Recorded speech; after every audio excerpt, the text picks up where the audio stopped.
Foremost, like to kind of congratulate Coach Odoms and his staff. They did a heck of a job preparing for us and giving us some things we weren't necessarily ready for.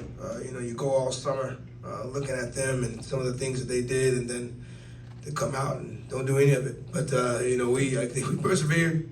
I thought our offense did a really, really good job of answering. Once we got down 14-0 and let us get our wits about ourselves, and ultimately great football game. I told Rattler Nation that I was hoping for a little adversity. Well, damn. I don't think I wanted it to be that much. But congratulations to our team. Heck of a job persevering and working through the adversity, and extremely excited to head home 1-0. Okay, we'll now take questions for the student athletes. We're going to start over here to the right, the green shirt, and then blue shirt. Thank you. What's up, Coach? D. Rich, Maury, Gerald Thomas, Tallahassee Democrat. This was Maury and Daniel. Tell me about, Coach said he wanted y'all to go through some adversity, and y'all boys went through some adversity today. Talk about what y'all learned about the team here. I know, Daniel, this was your first game here. Maury, you've not been for a year. What did y'all learn about this team? It's like, okay. Well, being down 14-0, that's when it hit certain guys like, oh man, like, this when adversity hit the fan. Coach said there's gonna be some times where they're gonna punch you in the mouth. It's about responding. How you gonna punch them right back? And at the end of the day, I felt like, we were calm. We were very calm. A lot of guys, we had a veteran on the line. A lot of guys have been there before, and they said last year on the sideline, man, we'd have been in this position. Last year in Atlanta, I wasn't on the team, but they were down 14-0 as well in the championship game. So, I felt like we came out, we started off slow, but we were able to pick back up. Yeah, for the most part, exactly what he said. Like, I was on that last year team, national championship. We down 14-0, but we just look at each other like, y'all know we gotta go do, we gotta go fight, we gotta go grind, we gotta go work a little harder. So that's all it was. Though we don't really take too much pressure. Take the pressure and ride with it. Kendra. Yeah, I'm Kendra Marshall, SBU Sports. This is for Daniel. You started out the game 1 for 3, 10 yards. You finished the game with 286 yards, 3 touchdowns. Games MVP. Was it a matter for you just settling down after those first couple of drives to really get yourself in rhythm and kind of get comfortable out there? Yeah, it was just, just getting in rhythm, getting to the playmakers. That's what it was. I wasn't really trying to rush everything, just getting the kinks out. And, O-line said they got me. So, Kyries made plays tonight. Question right here in the front. Don Stinson, DNA Sports Talk. You got the ball back with a little over 6 minutes to go.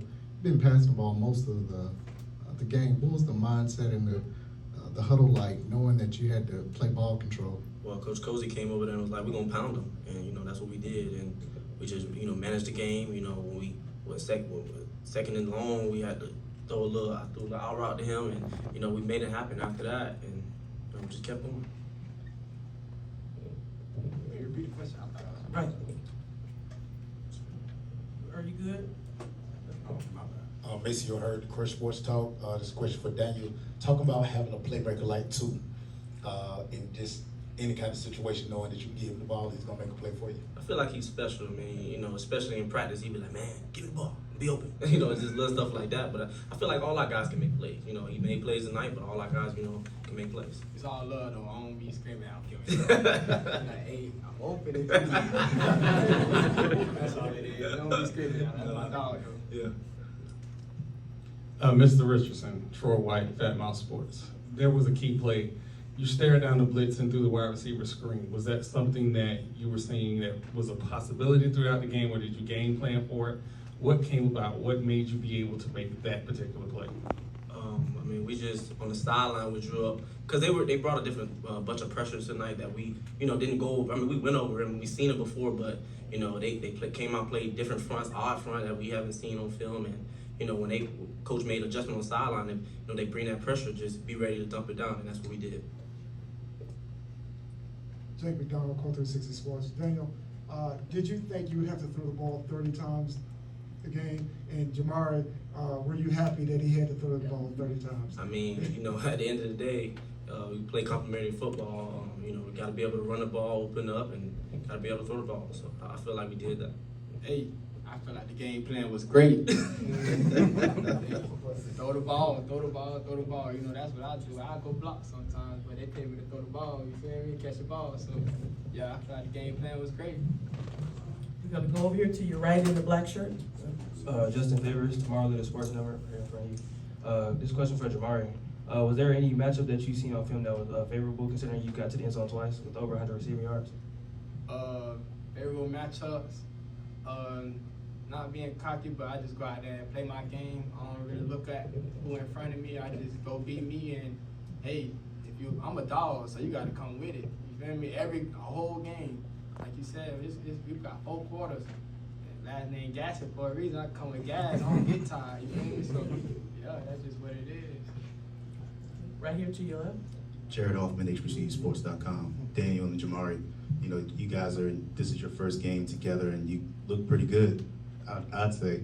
You know, so two-parter, how good do you guys think your connection is right now and how much better can it get as the season progresses? It's gonna be great. Literally, I know I played him my freshman year when we was at Buffalo. He was at Central Michigan, and he ran for 200 yards against us. So I already knew like who he was and what potential he had. I already knew he was a gamer.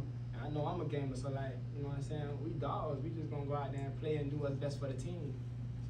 So I think it just pay off from the summer workouts, you know, just, you know, before practice, get some routes in, and just building that chemistry. That's all it is. Okay, blue shirt right here. Yes, my name is Rocky Miller with HBCU Coach's Corner. You guys, Coach Cozy, I want to congratulate you on the victory. You, Daniel, and you as well, Mark. Coming into the game, you guys had a new head coach, new offensive coordinator, new defensive coordinator. It seems like at the beginning of the game, you guys were searching to find what your true identity is as a team. And anyone who wants to answer can answer this question. Going into the game, what did you think your identity was going to be? And then coming out of this game, what do you think your identity actually is? Just the players. well, identity going to the game, and identity finish the game is like we just always gonna finish. We're always gonna work. You know what I'm saying? Ain't really too much to it. We got a game plan. Like you said, they came out something different, but we stick to our game plan. We made a little tweaks, but we stick to our game plan. He said it best. Appreciate it, bro. Alyssa Cooper with the FAMU, this is for Richardson and Gassett. With you guys being down early in the game, having to go on the road in a neutral site game and having to face adversity early and being able to adapt, how do you feel like that's going to help your confidence throughout the season, and especially being able to come home next weekend and play at home at Bragg? Well, first thing, we don't lose at Bragg. That's number one. Facts. I will say, you know, watching film, we have to start faster on both sides of the ball and special teams. And, you know, when you start fast, we get in the rhythm. I don't think nobody can stop us. Final 2 questions in the back. First with Vaughn, and then the lady in the back. Vaughn with HBCU Game Day Capital Outlook. Daniel, you said last year, December 16th, you had already decided you were going in the portal, and you watched the Celebration Bowl, and you said, wow, that school's got a winning culture. Was it everything you expected leading the team today? Definitely felt it. Especially being down, and guys are just like, man, we've been here before, we got this. And, you know, guys stepped up to the plate and we made it happen. And just saying, like, you know, coming in, like, we got a target on our back. We just won a championship. Everybody gonna, if they 0-10 or never won a game, they gonna play us like we Alabama or something. Like, you feel me? Like, they gonna come hard. So he already know what he stepped into. Sydney Wicker, WCTV Sports. Jamari, coming into this game, Rattler Nation had no idea who Daniel was. You said you knew him from your last school, but you guys obviously got to know him a lot better throughout practice. What do you think Rattler Nation and the whole world honestly learned about Daniel tonight? Hey, that he ain't gonna never quit. He gonna find a way to make it happen. Mr. Make It Happen. That's what I'm gonna call him. especially when it was a play down, when I found him in the end zone. We were trying to get the defense jump off sides, and I seen the time was running out, and I was just like, man, I'm finna check it. So I just checked a different play, and you know, it was kind of a little screw up, but I just made something happen and found him in the back of the end zone. Yeah, that second touchdown was on the fly. He called it right before the clock went out. He just check. And I was like, okay, bet. You know what I'm saying? So, and then we rolled out, came and found him. He's gonna make it happen, like I said. Okay. Daniel was our MVP of the game. Congratulations and thank you.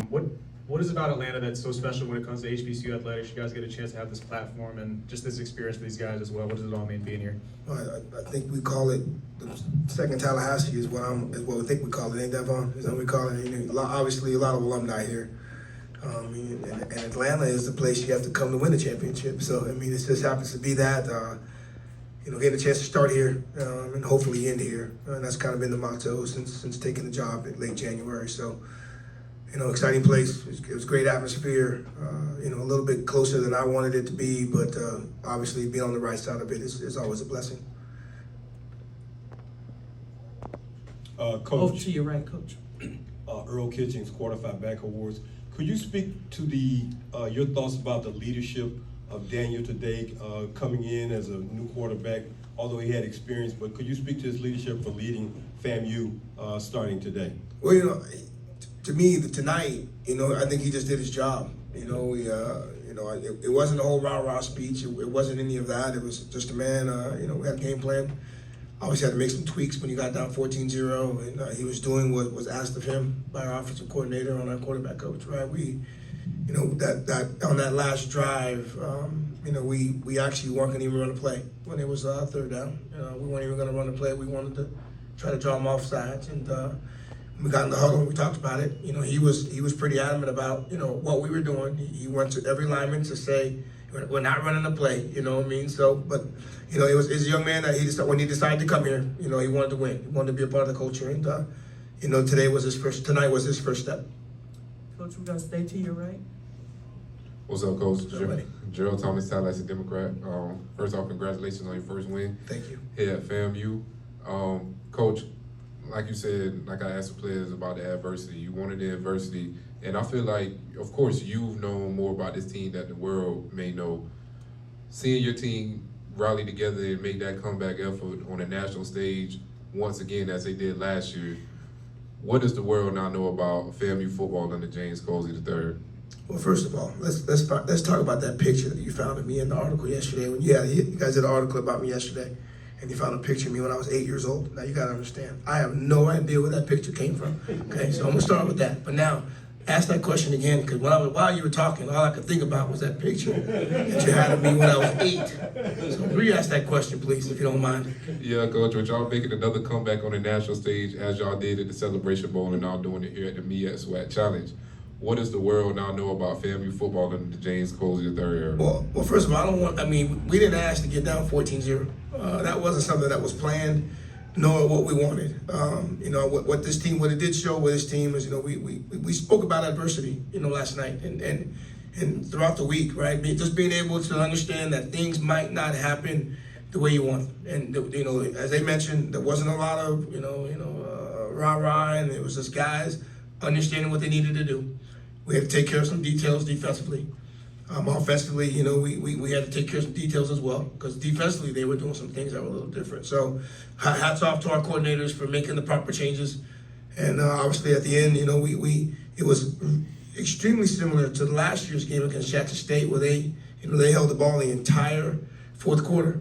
We had the game, we were winning. Their offense got the ball with 8 minutes left, and Jackson State never got the ball back. Tonight, had the ball, 6 minutes left. Norfolk State never got the ball back. So these are situations that we talk about. We talk about the end of the game situations, 4-minute situations, and hats off again to what Coach Henry and the offensive staff did. They got us that victory tonight, and again, extremely excited just to be happy to be 1-0. But when you got another MEAC school that you're going to be playing next week. So South Carolina State. They have on film what was successful against us. So now we got to make sure we're ready to get ready for them next weekend. We're gonna go with Vaughn in the back and then Maceo up front. Well, Wilson, Capital Outlook, HBCU Game Day.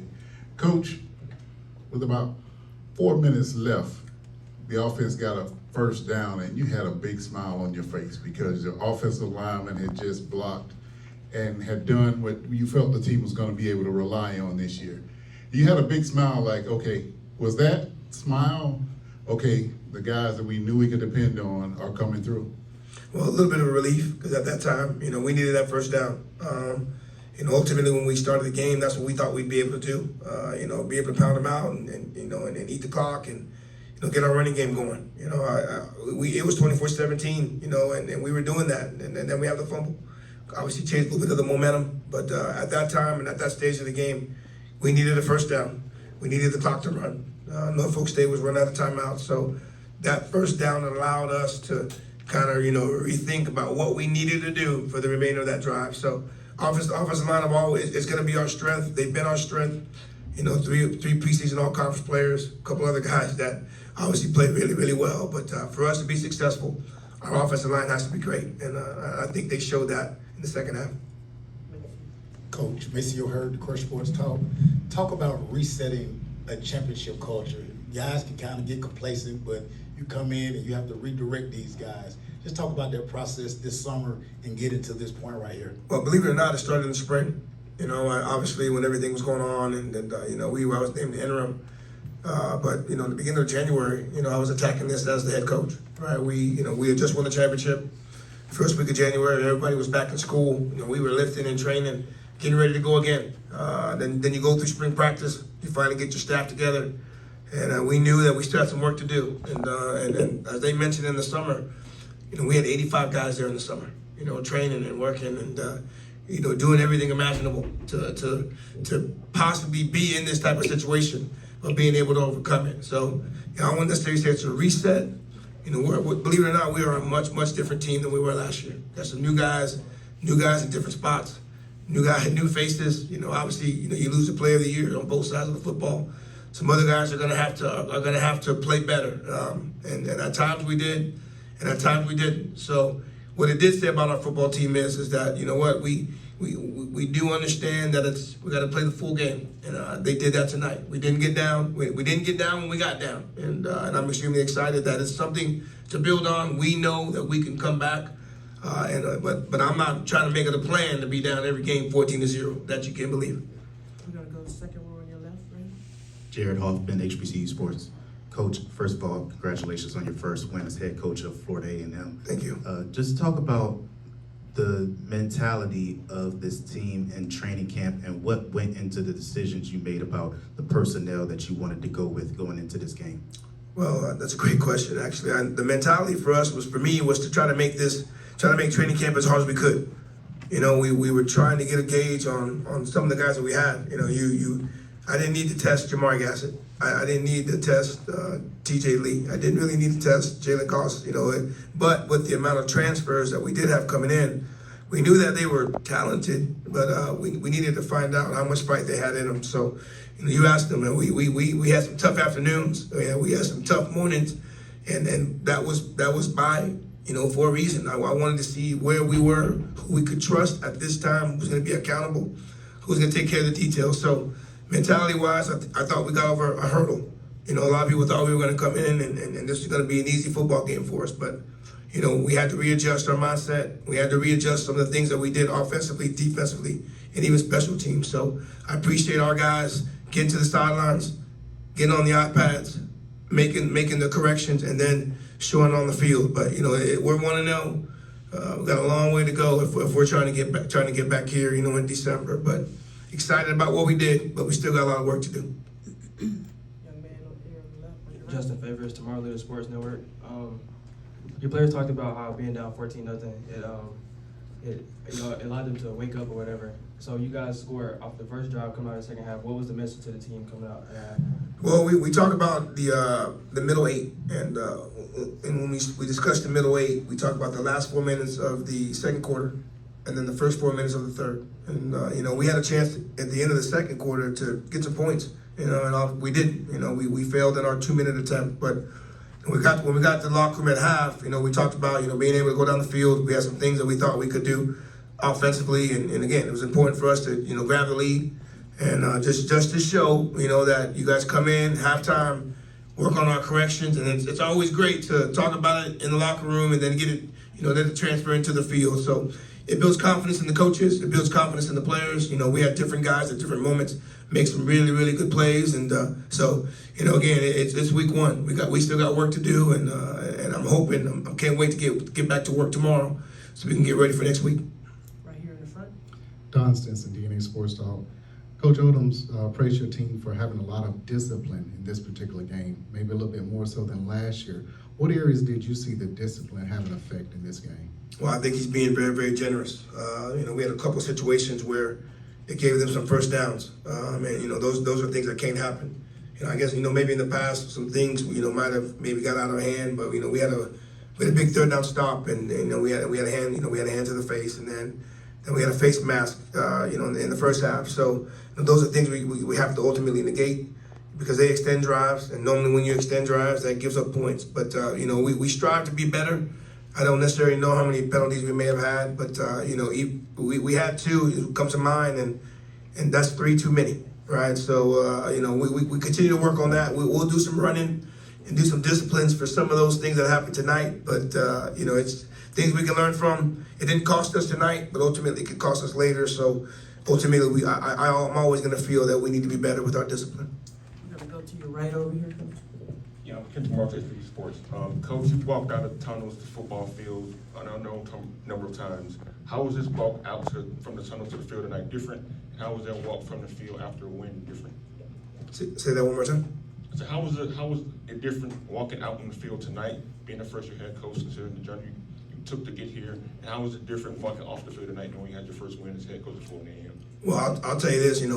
My first 2 years, I was in charge of the captains, so I would walk the captains to the 50.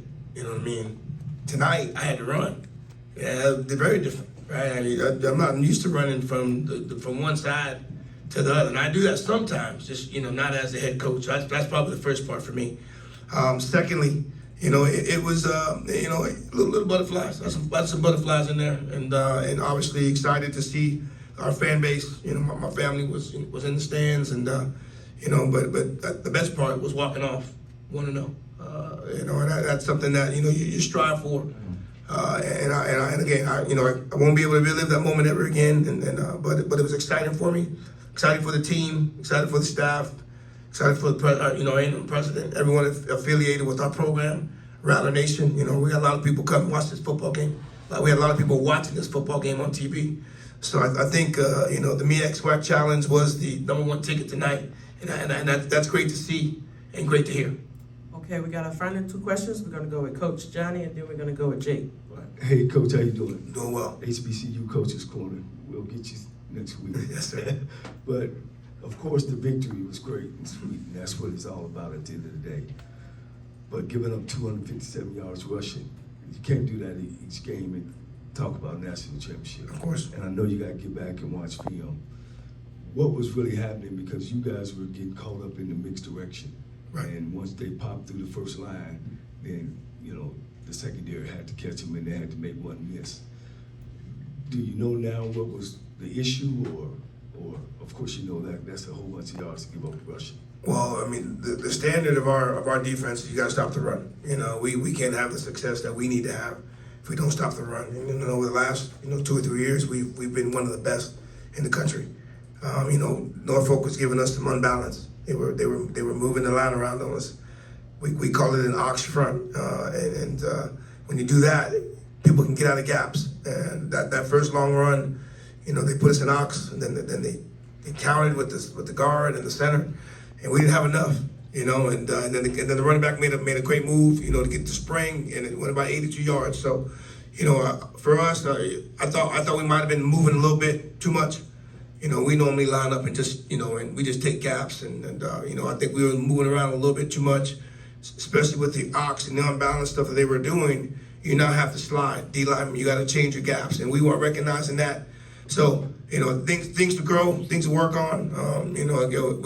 I'm not going to tell you that we worked on the ox a heck of a lot, because that's not what they did, right? And then obviously, looking at a guy that was at another program before, so hats off to them. But they thought they did a really, really good job. And ultimately, what happens when you do things poorly, now you wonder what South Carolina State's going to do to us next weekend. You already know they're gonna see if we have that fixed or not. So, but I thought we moved around too much on the defensive line, where normally we played gaps, right? And obviously they did a good job game planning. And but we got some things we got to work on. We know that.